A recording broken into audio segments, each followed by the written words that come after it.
Today we're going to talk about the differences between online spaces and face-to-face spaces. First, we'll discuss what online and face-to-face spaces are, and then we'll go into how they're different.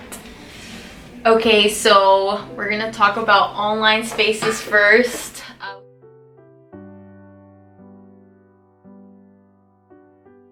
We broke it up into 3 parts. There's dating apps, social media, and then forums. We did this so it's easier to keep up with what we're saying. So for dating apps, we've came to that mainstream dating apps aren't necessarily made for queer people, just because for example Bumble assumes that users are straight due to the whole women message first, but there's apps like Her that are popular because they're made for the queer woman and not just for the cis women. They're for non-binary and just also trans people, and it implies that the Her is for women, but it's still more inclusive. Also, whenever it comes to Tinder has recently become more inclusive, also with Bumble, where they let you choose your gender, because you can choose to be non-binary, trans, and so forth. But I think that there's still a lot to progress. But as for social media, a lot of people are attracted to social media, only in the sense that Instagram and Facebook don't let you choose that stuff. You don't have to answer your sexuality or gender, and you can just meet people in open spaces online without having that whole confrontation of pronouns and all that stuff that you might not want to answer first of all. And so I feel that's what and you also don't get banned for sometimes in dating apps people get banned for choosing a pronoun, and then people trying to be they're not that or something. So yeah, those pages are more inclusive because they're racially inclusive and gender inclusive. Going along with that, we have forums, which are just messaging boards online. We see things such as Reddit, where you can go into certain subreddits that kind of go into a specific topic that you want to talk about with somebody else. Ones that are directed specifically for the LGBT community is lgbtchat.net, Trevor Space, and then a lot of other ones that are used as almost safe spaces for people who are a part of the community but feel they don't have someone they can necessarily go and talk to. Yeah. Okay, so next we're going to go into face-to-face spaces.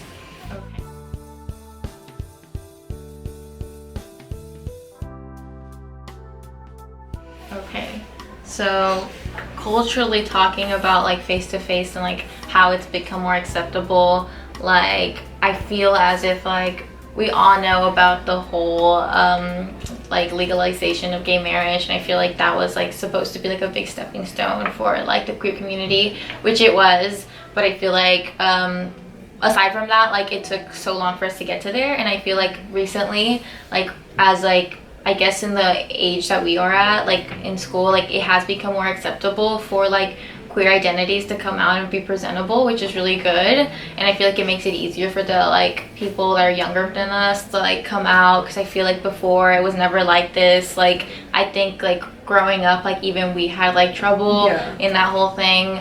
And I feel I don't know, that wasn't even too long ago, so I feel within years we're gonna just keep evolving, and the acceptance of just not being just cis or hetero or straight, or well, that's the same thing, but you know what I mean.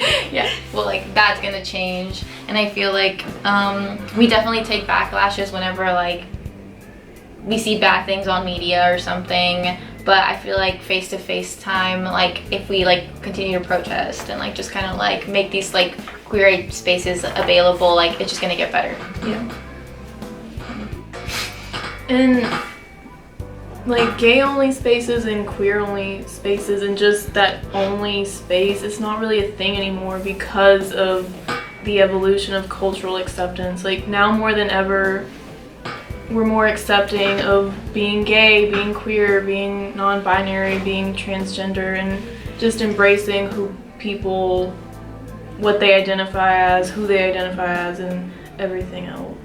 Pride, for example, if you go to Pride, you see a whole bunch of cis straight people there supporting whoever is there also. So And that also kind of ties into brave spaces and safe spaces and the differences between those. Like, for example, a safe space, you're mostly focusing on the safety of people in that safe space and making sure that they feel good, they feel protected, they feel supportive. But a brave space is kind of different because it's coming together in that group to have really hard discussions about things that you could possibly disagree on, and there could be conflict there, you know? Yeah. Yeah.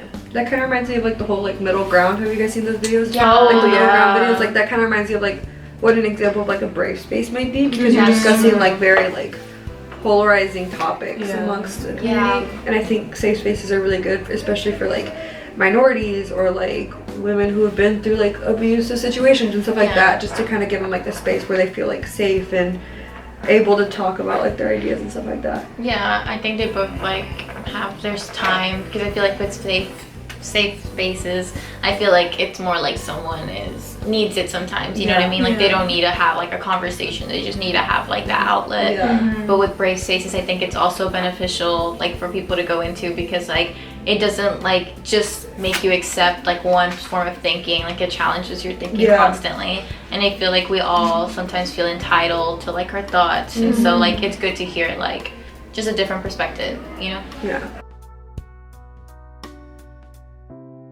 About what you guys think about online spaces now? I like online spaces more in the sense that they're less confrontational, because I feel like just confrontational like in all like is face to face, you know what I mean? Like I feel like even for like the non-queer person, like there's like social medias for like a reason, like you know what I mean, like people like blew it up because they get scared of like that whole interaction. Yeah, it kind of takes the whole like need to be perfect in front of somebody away almost. Yeah. I feel like, especially for someone who's a part of like the LGBT community, it's easier to go to someone online rather than talk to someone face to face. And having people like on Twitter or like on Reddit or on Tumblr or something, stuff like that, like you have people that you're able to go and talk to that you know, okay, well they have the same views as me, they believe the same things as me, they like the same things as me. It's easier to go and talk to someone that you know likes the same things as you, rather than meeting up with someone and just kind of like assume, or meeting someone like in person and be like, oh well, I guess we like the same things, so Yeah, and it like gives you like a world view, like instead of yeah, just like a like community. your little bubble of Yeah. like where you're at in your place. I mean, I definitely see why face to face like have their benefits too. Yeah. With face to face, you actually can like really feel that connection when you are with somebody. Yeah, I feel like it's easier like in a face-to-face thing to just kind of feel like, okay, well like here's this actual person like, here in front of me. Yeah, because you could be talking to like bad people online in a sense too, because like that's a big thing, especially in like the queer community. I feel like where like they lie about age or like and you never know who you're talking to, kind of thing. Yeah, and so like definitely. Yeah, but like I think for like the younger generations, we see a more interest in like the online spaces. Yeah. Just because like, again, like we talked about, like it's just easier for people to connect with other people online, in the sense of like you can, like we could be here, but then like we have friends in like Germany, you know what I mean? Like you can have friends like wherever, and like they all like the same things, or like are going through like similar issues that you are, and it's just easier to talk to someone online. But like we kind of mentioned, it's dangerous to have like those online connections, because like again, like you could have like a really good friend who actually turns out to be the person you were talking to, or you could be in a situation where like something bad happens, or like have like a bad outcome with it, which nobody wants. I think in terms of like face-to-face things, people tend to like those just because you have a better idea of who you're talking to, and then also you have like the idea of like, okay, this person's like actually here, like this person is like someone I'm connected to. And that's not going to say like, oh well, you can't feel that way if you're talking to someone online. Like you can still have those feelings, but like having someone with you, like right now, like how we're doing, versus like somebody just watching this video on YouTube, like that's just like two different things. Yeah, and I feel like face to face is like, they also come with dangers. Like you can meet people who like just don't have a good intention, and like they can be like deceiving, and they can just present themselves like in a certain way but have like malintention, you know? So I feel like they both have like their downfalls, but they also have like really good benefits to, like it just depends on the person, because online I feel like, and face to face, like they kind of like mix together, because people meet through online things, and then like if you meet someone through face to face, like they usually ask for your socials, and like, so I feel like they're going to like cross paths, and I feel like that that's kind of where they meet within the spaces. And I feel like we just need to like become more inclusive in the sense that like queer spaces aren't just like in like queer apps or queer things. Like yeah, you can find them like anywhere. Yeah. Like forums and Yeah. like you're saying, you know what I mean?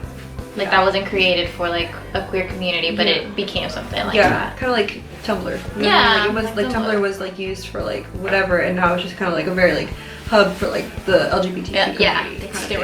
ran over it. Yeah, they took it over. No, but yeah, you guys have anything else to say? No. No.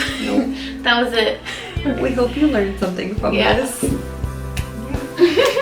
Okay, I don't know if I gotta go Okay, goodbye. Oh no. I'm gonna go turn it off now.